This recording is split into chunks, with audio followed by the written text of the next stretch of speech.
Let's see if there's anything I want to say as we begin. One, it's time to take refuge. Whatever is going on outside in the world, let's consider ourselves Sangha. Let's feel for a moment, maybe hands over your heart, maybe hands toward your computer screens, and just take a breath in and let it out. And imagine that we are sitting together in a whole. And in this space, you can take refuge. In this space, you can experience freedom. In this space, you practice with others who want to awaken, who want to practice the Bodhisattva vow that we serve lifetime after lifetime till all beings are awakened, or that we serve simply in the best way in this one lifetime, and that we offer our love and support to the world, and we retain love and support to ourselves, our precious bodies, our precious hearts, our precious minds. Thank you, Sangha.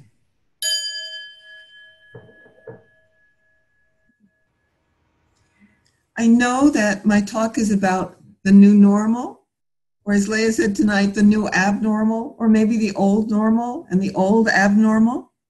But I want to put a frame around what I'm saying. And I want to say that in this moment, we're being asked to hold two things.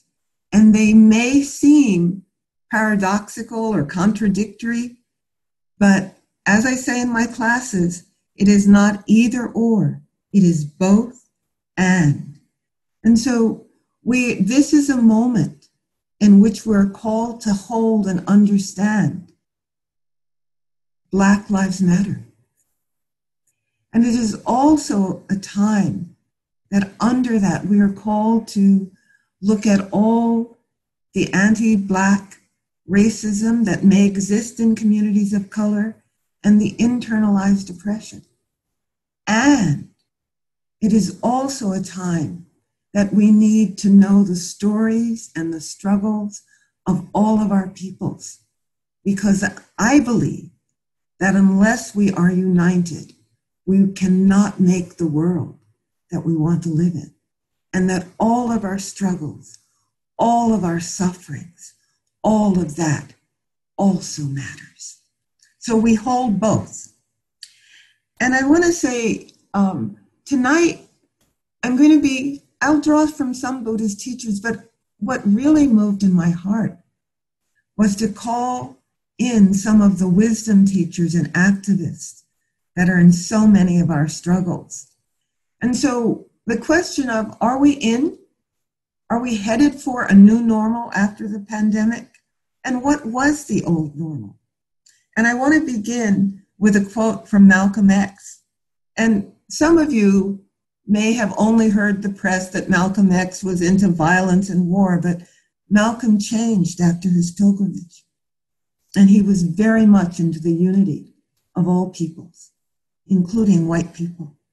But he said, "We didn't land on Plymouth Rock, my brothers and sisters." And pardon, we weren't talking about third gender folks then, so I'm just quoting him. Plymouth Rock landed on us. And I think that the native peoples, who even before Black people came here in chains, knew that Plymouth Rock had landed on them. And the idea of a pandemic, ask the peoples of Hawaii, the indigenous nations of Hawaii, what it means to live through a pandemic that wipes out 90% of your population. This is not the first pandemic, my fellow kinfolk of color, that we have experienced. We have lived through pandemics and plagues, and some of them were natural, and some of them, as tribes who received smallpox-infected blankets know, some of those pandemics were not natural. Some of you have ancestors who came later, who came after the 1600s.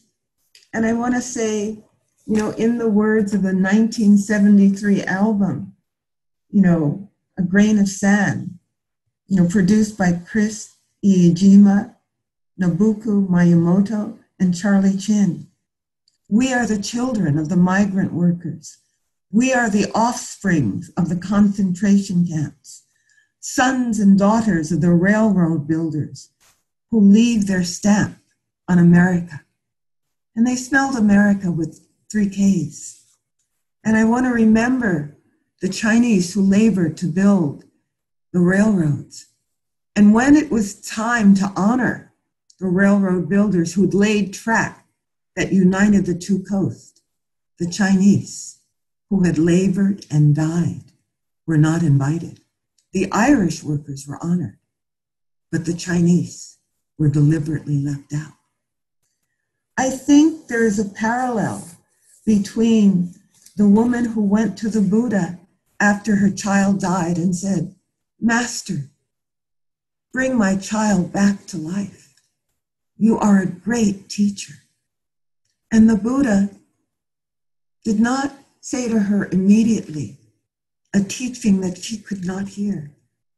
He said, go through the village and bring me a mustard seed from every people, every house that has never known death. And it's not said how long it took her to go through the village, but certainly as she went, carrying her dead baby in her arms, unwilling to put this beloved burden down. And finally she came back and said, there is no house that has not known death.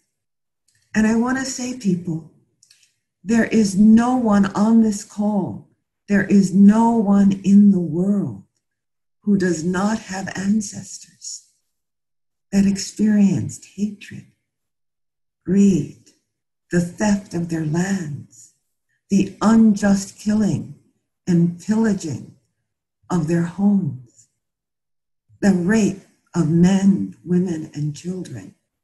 Every one of us, like women, has ancestors who experienced great harm.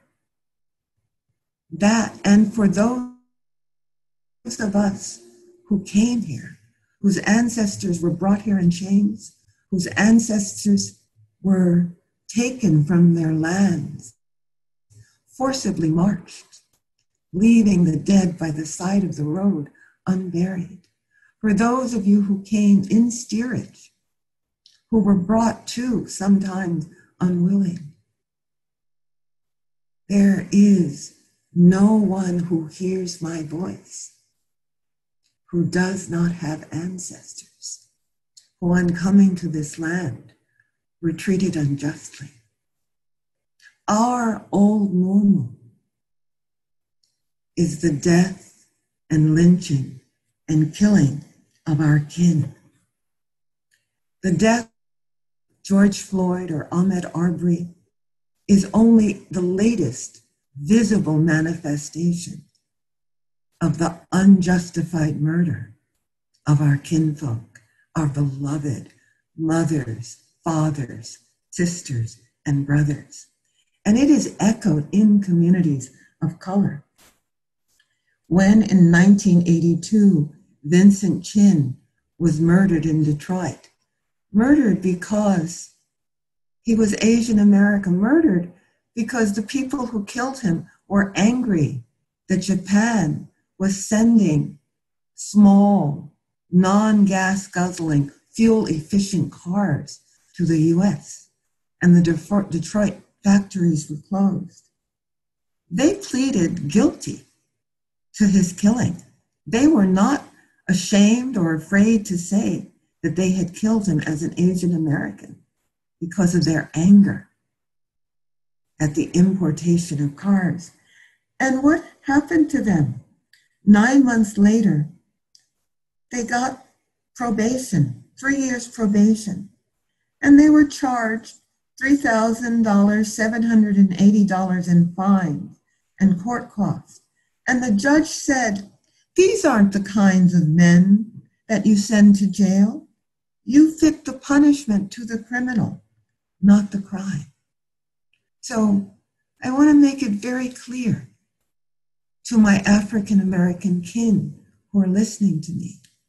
We are not the only people in this land who have been murdered with impunity, who have legally lynched, so to speak. And I will also want to say that there is and has been a difference between anti-Black racism that exists in so many communities of color. Colorism exists in the Asian community, the Indian community, the Filipino community, the Black community, the Native community, the Latinx community. This preference for light skin over dark. And kinfolk, I am talking about this because I want us to build sturdy bridges between ourselves.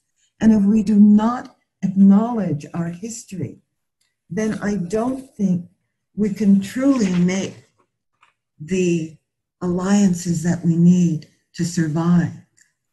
Yuri Kochiyama said, unless we know ourselves and our history and other people and their history, there is really no way that we can have the kind of interaction where there is real understanding.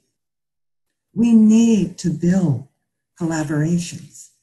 There is going to be the scapegoating. There is already the scapegoating of Asian Americans because of the pandemic.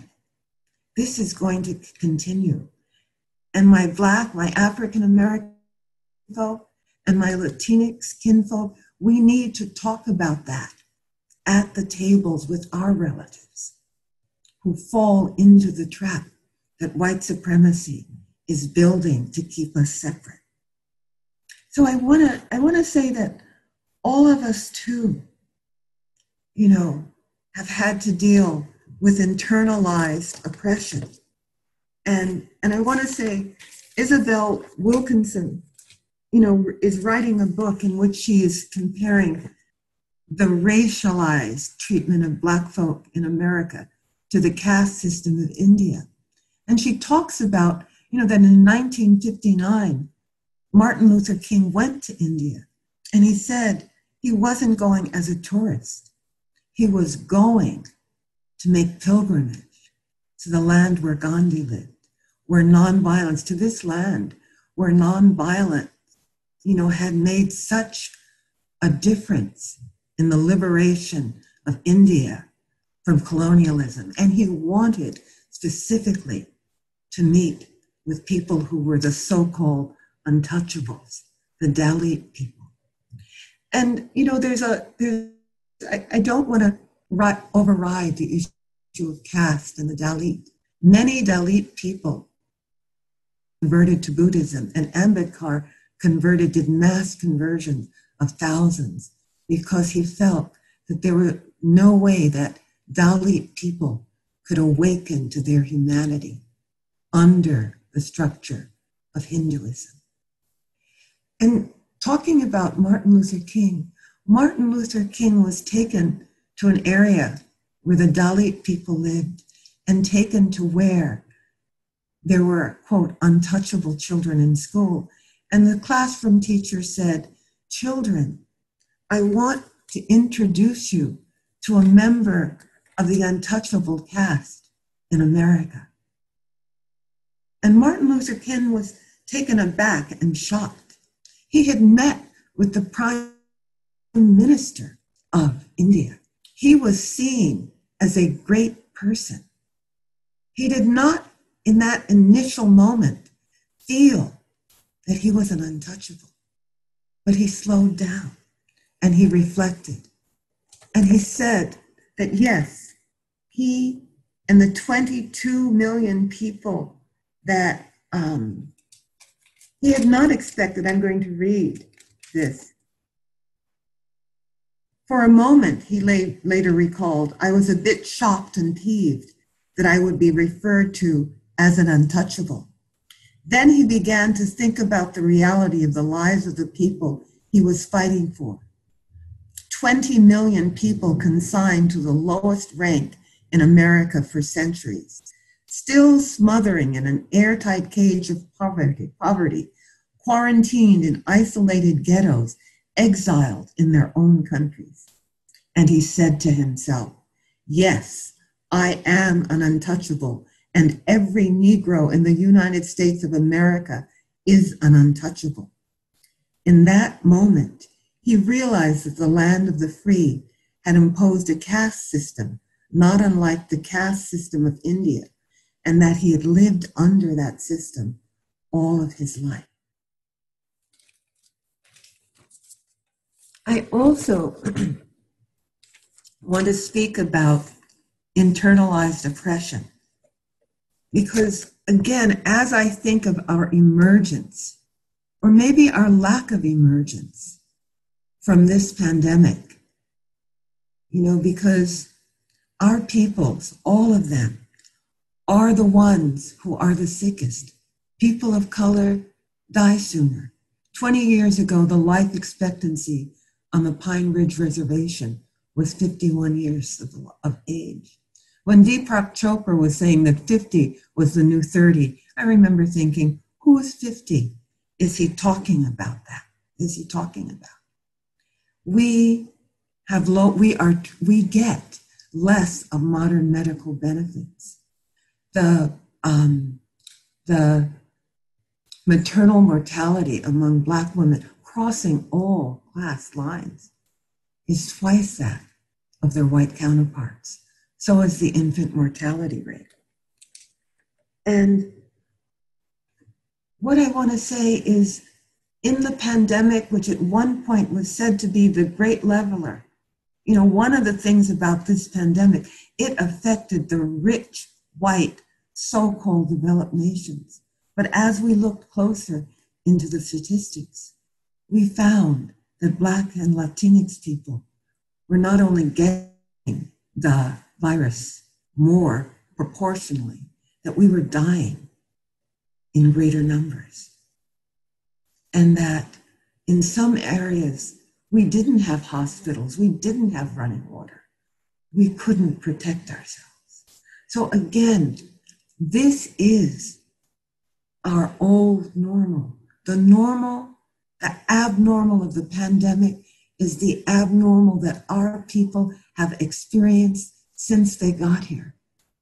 Whether we are Black, whether we are Latinx, whether we are Asian, and for the Native people, whose land, whose beautiful, beautiful land this was, who are the land, who don't make a distinction. They too have suffered. And Buddhism tells us that suffering, that we all suffer as human beings, but that we are to open our hearts not only to our own suffering, but to the sufferings of others, that we are to offer loving kindness to all, that we are to offer, to share, to heal. And that is what one of the things, and that we are to not kill, not engage in hatred. And that message is echoed by so many of our wisdom teachers. I want to quote from Fannie Lou Hamer, who says, I feel sorry. She was a civil rights activist in the 60s, a woman who led the Mississippi Freedom Delegation to the Democratic Convention. I feel sorry for anybody that could let hate wrap them up. Ain't no such thing as I can hate anybody and hope to see God's face. So we are asked to hear the stories of each other. I want to quote from Grace Lee Boggs. The oppressed internalize the values of the oppressor. Therefore, any group that achieves power, no matter how oppressed, is not going to act differently from their oppressors as long as that they have not confronted the values they have internalized and consciously adopted different values. Sherry Moraga, writing almost 30 years ago, I think even as a feminist lesbian, I have so wanted to ignore my own homophobia, my own hatred of myself for being queer. The truth of the matter is that I have sometimes taken society's fear and hatred of lesbians to bed with me.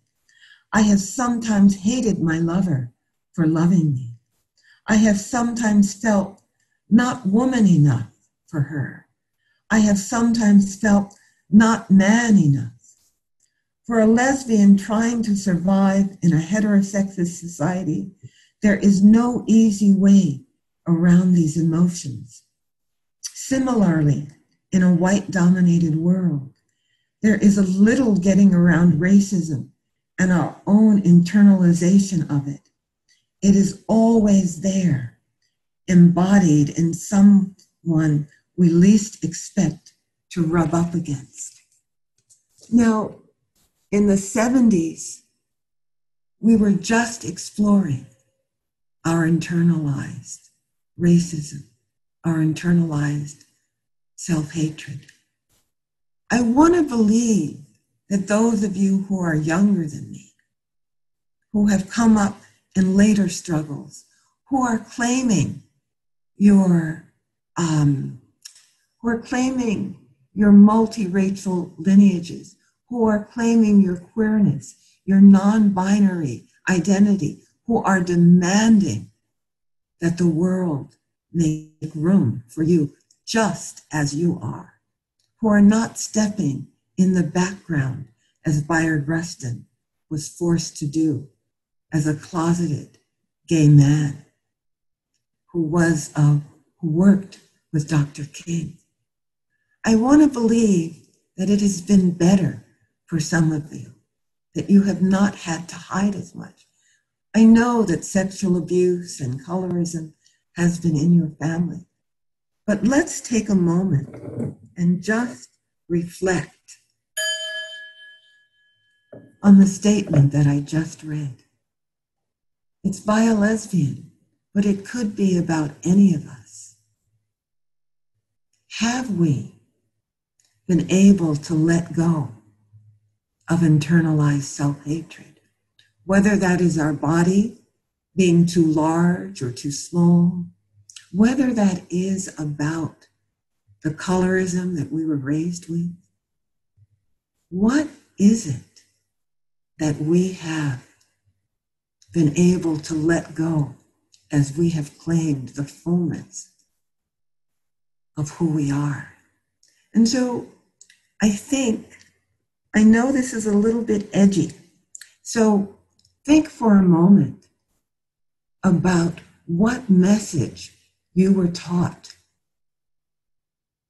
whether it is about your ethnic identity, your queer identity, your disability, your intellect.